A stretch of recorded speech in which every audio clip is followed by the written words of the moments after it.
নমস্কার বন্ধুরা, একদম নিরামিষ একটি পদ দই পটল রেসিপি নিয়ে আজকে এসেছি।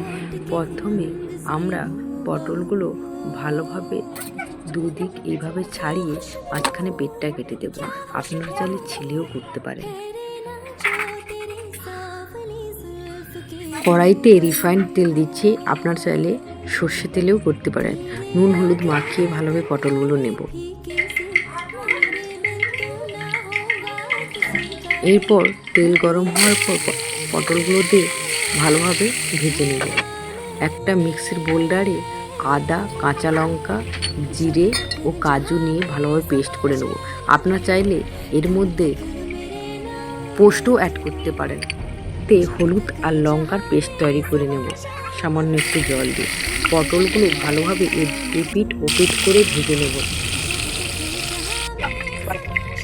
এরপর তেলে ওই মিক্সিতে করে রাখা পেস্টটি দিয়ে দেব।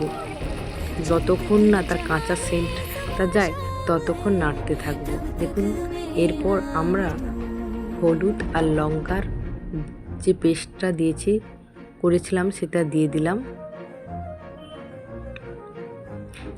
এর মধ্যে নুন ও চিনি দিয়ে ফেটিয়ে রাখা টক দইটা অ্যাড করলাম,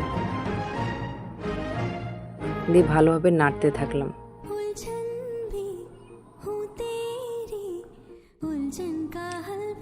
এরপর অবশিষ্ট টক দইটা বাটিতে লেগে থাকা দিয়ে নাড়তে থাকলাম। তেলটা ছেড়ে আসার পর পটলগুলো দিয়ে দিলাম, ভালোভাবে নাড়তে থাকলাম ঢাকনা দিয়ে। এরপর সামান্য 2-4 দানা চিনি দিয়ে দিলাম, সামান্য পরিমাণে জল দিলাম সিদ্ধ হওয়ার জন্য।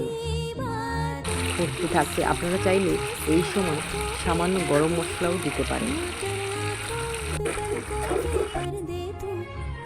দেখুন, আমাদের রেডি। গরম ভাতে আর কিছু লাগবে না। দই